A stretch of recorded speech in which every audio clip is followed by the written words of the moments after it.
જે સંખ્યા પર પર્સન પર પ્રતિ વ્યક્તિ એક જ ચા જે છે એની ગણતરી કરવામાં આવેલી છે. જે મિનિમમ ઓર્ડર જે પ્લેસ કરવામાં આવ્યો છે એ મુજબ જે છે એનું બિલ જે છે આપણને રજૂ થતું હોય છે. ટીપી બ્રાન્ચ દ્વારા આ ઓર્ડર નથી આપવામાં આવેલો, એ તો સ્પષ્ટ જ છે. અને કોઈ પણ અધિકારી કે કોઈ પણ કર્મચારીએ ડિમોલિશનની પ્રક્રિયા દરમિયાન કાજુ કતરી કે કોઈ પણ પ્રકારના સ્વીટ જે છે એનું સેવન કરવામાં આવેલ નથી. આમાં ખાસ કરીને એવું જોવા જઈએ તો આરાધના ટી સ્ટોલનું જે બિલ જે છે એ ટી સ્ટોલનું નથી, માત્ર ટીનું નથી, તમામ એ કેટરિંગ સર્વિસ પણ જે છે એ બિઝનેસ સાથે સંકળાયેલા છે.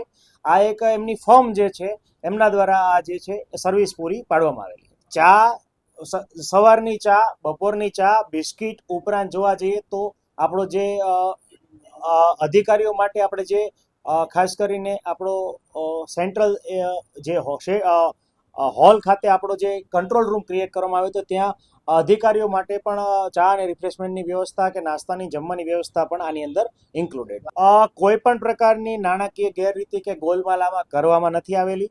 એક એક વ્યક્તિ પાસેથી એક એક ઝોન અને ટીમ દીઠ જે છે આપણે સંખ્યા મેળવવામાં આવી હતી. એ પ્રમાણે સાંજે ડેટા કમ્પાઇલ કરીને આગલા દિવસ માટેનું આયોજન જે છે એ પ્રમાણે વર્ક ઓર્ડર પ્લેસ કરવામાં આવતો હતો. ઘણીવાર ડીશમાં વધઘટ એટલે જરૂરિયાત જણાય તો વધારે ડીશ મંગાવવાની જરૂરિયાત જણાય તો તાત્કાલિક આપણે એડિશનલ ડીશ પણ ઓર્ડર કરતા હતા.